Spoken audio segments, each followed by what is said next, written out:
कहानी की शुरुआत होती है भविष्य में, जहां अक्सुमाको नाम के एक न्यूक्लियर प्लांट में अचानक किसी रिएक्शन की वजह से आग लग गई थी। जल्द ही गार्ड्स को आग बुझाने के लिए भेजा गया। वहां 2 इंजीनियर्स इस भयानक धमाके को रोकने की कोशिश कर रहे थे, पर उन्हें समझ नहीं आ रहा था कि पीला बटन दबाया जाए या नीला। दोनों बटन्स के नीचे लिखी इंस्ट्रक्शंस वाली भाषा भी उन्हें नहीं आती थी। तभी अचानक फॉक्स नाम का एक आदमी उनके दरवाजे के सामने प्रकट हुआ और इंजीनियर्स को नीला बटन दबाने से मना करने लगा। उसने कहा कि वो भविष्य से आया है और नीला बटन दबाने से बहुत तबाही हो सकती है, लेकिन इंजीनियर्स को कुछ समझ नहीं आया। फॉक्स अपने साथ एक ट्रांसलेटर भी लाया था, लेकिन वो किसी दूसरी ही भाषा का ट्रांसलेटर था। इसके बाद फॉक्स कई बार गायब होकर वापस आया और आखिरकार इंजीनियर्स उसकी बात मानने को तैयार हो गए। पर उसी समय टाइम पेट्रोल के 2 आदमी वहाँ आ गए, जिन्हें देखकर फॉक्स गायब हो गया और उन्होंने इंजीनियर्स से कहा कि उन्हें नीला बटन ही दबाना चाहिए। टाइम पेट्रोल के जाने के बाद इंजीनियर्स ने नीला बटन दबा दिया और सब शांत हो गया। पर फिर अचानक पूरे न्यूक्लियर प्लांट में जबरदस्त धमाका हो गया। इधर असलियत में गिलबर्ट नाम के एक आदमी ने प्रेस कॉन्फ्रेंस में ऐलान किया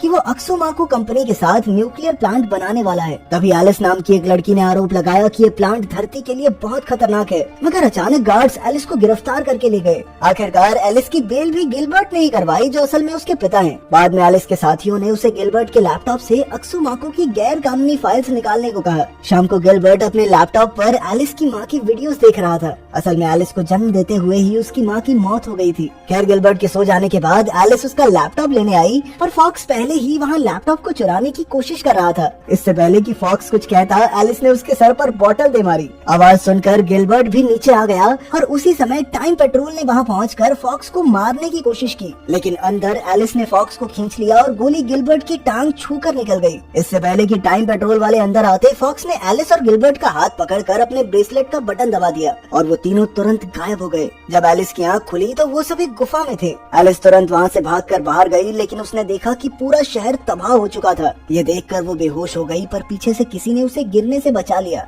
बाद में जब एलिस की आँख खुली तो वो एक पुराने सी कमरे में थी और उसके साथ वाले कमरे में गिलबर्ट भी था। फिर वहाँ रैफ नाम का लड़का आया, जिसने उसे कुछ खाने को दिया। बाद में रैफ एलिस और गिलबर्ट को फॉक्स से मिलाने ले गया। गिलबर्ट कुछ सुनना नहीं चाहता था, इसीलिए वो बाहर जाने लगा, पर दरवाजा खोलते ही भयानक ज़ॉम्बीज़ उस पर हमला करने को तैयार खड़े थे। गिलबर्ट ने डर के मारे दरवाजा बंद कर दिया और फिर साइंटिस्ट हेनरी ने उन्हें बताया कि बाहर इनसे भी भयानक ज़ॉम्बीज़ मौजूद हैं। फिर ये खुलासा होता है कि फॉक्स एलिस और गिलबर्ट को भविष्य में ले आया है, जहाँ अक्सुमाको न्यूक्लियर प्लांट के धमाके के बाद धरती पर इंसान ज़ॉम्बीज़ बन गए हैं। हेनरी ने इसकी वीडियो भी दिखाई, पर गिलबर्ट ने कहा कि ये सिर्फ उसकी डील कैंसिल करवाने की साजिश है। खैर, फिर फॉक्स और उसके साथियों ने दरवाजा खोलकर ज़ॉम्बीज़ पर धुआंधार गोलियां चला दी। इसके बाद वो गिलबर्ट और एलिस को एक गाड़ी में बैठाकर शहर घुमाने ले गए। पूरा शहर तहस नहस हो चुका था और हर जगह ज़ॉम्बीज़ घूम रहे थे। इसके बाद उन्होंने आसमान में एक बहुत बड़ा रेडियो एक्टिव बादल देखा। साइंटिस्ट ने उन्हें बताया कि ये बादल हर 70 साल बाद अपनी किरणों से धरती पर हमला करता है और जो भी इसकी चपेट में आता है वो मारा जाता है। ये सब देखकर गिलबर्ट को एहसास हुआ कि ये सब उसकी न्यूक्लियर प्लांट की डील की वजह से हुआ था। तब फॉक्स उसे मारने को तैयार हो गया, पर एलिस ने सामने आकर पूछा कि क्या इसे ठीक करने का कोई और रास्ता नहीं है।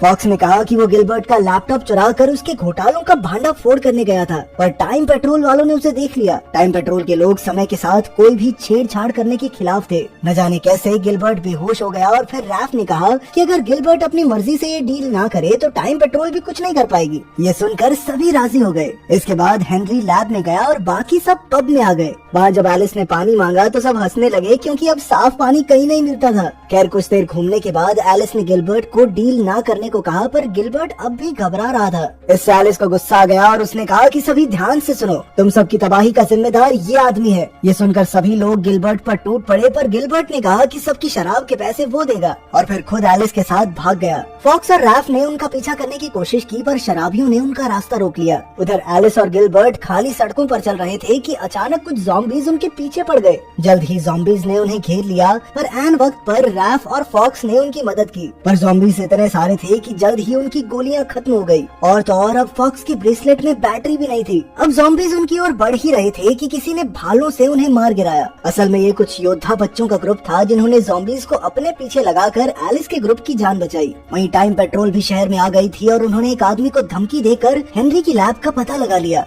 अब जैसे ही वो लैब के पास पहुंचे तो हेनरी को अपने सिक्योरिटी सिस्टम से खबर मिल गई और उसने तुरंत ही बॉम्ब एक्टिवेट कर दिया। इसके बाद वो खुद लैब से भाग निकला और लैब में जबरदस्त धमाका हो गया। वो सब खाना खा रहे थे कि अचानक हेनरी अपनी लैब से टेलीपोर्ट होकर उनकी टेबल पर आ गिरा। उसने सबको बताया कि दुश्मन आ रहे हैं, पर तब तक बहुत देर हो चुकी थी। उसी वक्त टाइम पेट्रोल वाले वहाँ आ गए तो सभी बच्चे टेबल्स के पीछे छिपकर उन पर पत्थर मारने लगे। तभी ऑफिसर ने उनकी ओर ग्रेनेड फेंका तो बच्चों की जान बचाने के लिए हेनरी अपनी जान की बाजी लगाकर उस पर कूद गया। इस धमाके से उसके चीथड़े उड़ गए और तब ये खुलासा होता है कि हेनरी असल में एक रोबोट था। तब फॉक्स गुस्से में गिलबर्ट को मारने को तैयार हो गया। तभी पीछे से टाइम पेट्रोल ने फॉक्स को बंदी बना लिया। रैफ ने उसे बचाने की कोशिश तो की, पर वो भी पकड़ा गया। इसके बाद सभी बच्चों ने हाथ खड़े कर दिए और जब ऑफिसर लुइस ने ये देखा तो उसने कहा कि वो बच्चों को कोई नुकसान नहीं पहुंचाएंगे, क्योंकि बच्चों का युद्ध में कोई काम नहीं।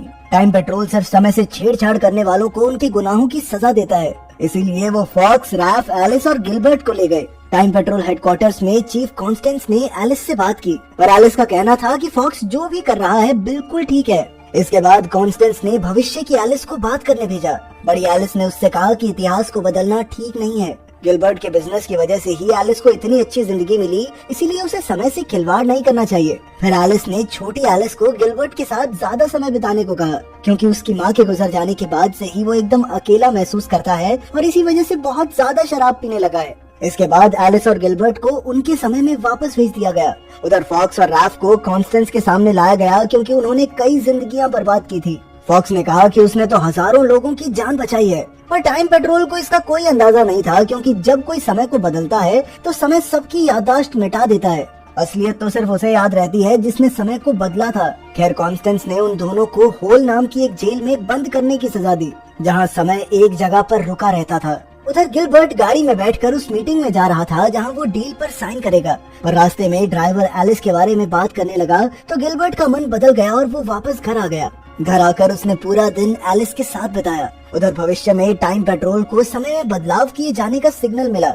इसे देखकर फॉक्स ने कहा कि ये बदलाव गिलबर्ट ने खुद अपनी मर्जी से किया है, इसीलिए टाइम पेट्रोल इसमें कोई दखलंदाजी नहीं कर सकती। पर कॉन्स्टेंस ने कानून तोड़कर अपने आदमियों को हुक्म दिया कि वो जबरदस्ती गिलबर्ट से डील साइन करवाएं और यहाँ तक की जरूरत पड़े तो एलिस को मार भी डालें। मगर लुइस इस प्लान के खिलाफ थी, इसीलिए कॉन्स्टेंस ने मैटियो और विक्टर को मिशन पर भेज दिया। उधर शहर पर रेडियो एक्टिव बादल का हमला शुरू हो गया था और वो अब तक कई लोगों की जान ले चुका था। वहीं हाइडआउट में खुलासा हुआ कि हेनरी अब भी जिंदा था और वो अपने पुर्जे जोड़कर सबकी मदद करना चाहता था, पर उसका ब्रेसलेट काम नहीं कर रहा था और अब ना ही टाइम मशीन दोबारा से बनाने का समय था। इसीलिए अब वो सब अपने अंत का इंतजार कर रहे थे। वहीं दूसरी ओर विक्टर और मैटियो ने गिलबर्ट के घर में घुसकर एलिस पर बंदूक तान दी और गिलबर्ट को जबरदस्ती डील साइन करने को कहा। मजबूरन गिलबर्ट राजी हो गया और मैटियो उसे गाड़ी में बैठाकर अपने साथ ले गया। वहीं दूसरी ओर लुइस कॉन्स्टेंस के असिस्टेंट के साथ फॉक्स और रैल्फ को होल में डालने आई थी, और उसने चालाकी से असिस्टेंट को ही नीचे धकेल दिया। फिर उसने फॉक्स और रैफ को आजाद कर दिया ताकि वो एक बेहतर भविष्य बना सके। उसने उन्हें नए ब्रेसलेट्स दिए और फिर कॉन्स्टेंस के पास जाकर कहा कि काम पूरा हो गया। कॉन्स्टेंस ने अपने असिस्टेंट के बारे में पूछा तो अचानक फॉक्स और रैफ के भागने की खबर आ गई। तभी लुइस ने कॉन्स्टेंस पर गोली चला दी, मगर कॉन्स्टेंस नीचे झुक गई। इसके बाद दोनों में जबरदस्त हाथापाई हुई, पर कुछ देर बाद कॉन्स्टेंस ने लुइस की बंदूक लेकर उसे पीछे धकेल दिया। उधर गिलबर्ट की गाड़ी पर अचानक फॉक्स आ गिरा, जिससे ड्राइवर ने गाड़ी रोक दी और फॉक्स नीचे गिर गया। जब मैटियो बाहर निकलकर उसकी ओर बढ़ा तो फॉक्स ने अचानक उसकी टांग पकड़कर अपने ब्रेसलेट का बटन दबा दिया। इसके बाद वो दोनों टेलीपोर्ट होकर पहले विश्व युद्ध में पहुंच गए। चारों ओर से गोलीबारी हो रही थी और मैटियो फॉक्स का पीछा कर रहा था। अचानक फॉक्स ने टेलीपोर्ट होने की कोशिश की, पर एक फौजी से टकराकर उसका ब्रेसलेट खराब हो गया। ये ब्रेसलेट चाइना में बन रहे हैं क्या? 2 मिनट में खराब हो जाते हैं, कभी बैटरी खत्म, क्या चल रहा है ये? खैर, इसके बाद फॉक्स और मैटियो में भयंकर लड़ाई हुई। दोनों में से किसी ने हार नहीं मानी और अचानक आसमान से एरोप्लेन्स ने पूरे इलाके में बम धमाके शुरू कर दिए। वहीं दूसरी ओर रैफ टेलीपोर्ट होकर एलिस और विक्टर के सामने आया। विक्टर ने उसे गोली मारने की कोशिश की तो रैफ बार बार टेलीपोर्ट होकर गोलियों से बचने लगा। फिर उसने पीछे से विक्टर को पकड़ लिया और दोनों लड़ते लड़ते टेलीपोर्ट होने लगे। तभी एलिस ने मौका देखकर विक्टर पर बॉटल से वार करके उसे बेहोश कर दिया। फिर एलिस ने अपने पिता को फोन किया, पर तभी कॉन्स्टेंस ने वहाँ आकर गिलबर्ट का फोन छीन लिया और उसने झूठ कह दिया कि फॉक्स उनके कब्जे में है। फिर कॉन्स्टेंस गिलबर्ट को मीटिंग में ले गई और उसे जबरदस्ती साइन करने को कहा, पर जैसे ही गिलबर्ट ने पेन उठाया अचानक असलियत बदलने लगी। असल में रैफ और एलिस समय में पीछे चले गए थे जहां एलिस का जन्म होने वाला था।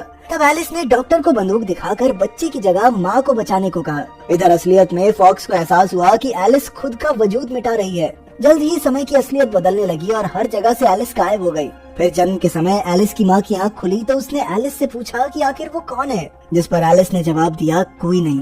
जब गिलबर्ट को एहसास हुआ कि एलिस खुद का वजूद मिटा रही है तो वो जोर जोर से उसका नाम चिल्लाने लगा। फिर अचानक से उसकी आँख खुली और वो अपनी पत्नी के साथ घर पर था। अब उसकी एक नहीं बल्कि 2 बेटियां थी। जब वो शॉक से बाहर निकला तो उसे याद आया कि वो कुछ साइन करने वाला था, जिस पर उसकी पत्नी ने कहा कि वो साइन कर चुका है। फिर उसने अखबार में पढ़ा कि उसने धरती को बचाने के लिए एक इको फ्रेंडली प्रोजेक्ट शुरू किया था। फिर भविष्य में फॉक्स की आंख खुली तो उसे एहसास हुआ कि रेडियो एक्टिव बादल तो कभी था ही नहीं और भविष्य में सभी लोग एकदम सुरक्षित हैं। आखिरकार सब पब में जश्न मनाने पहुंचे, पर वहाँ तो एलिस भी मौजूद थी। तब ये खुलासा होता है कि एलिस ने टाइम पैराडॉक्स बना दिया था, यानी उसने एक तरह से अपने ही जन्म को रोक दिया। पर अगर वो पैदा ही नहीं हुई थी तो उसका जन्म रोकेगा कौन? इसीलिए अब वो समय में ना होकर भी मौजूद थी।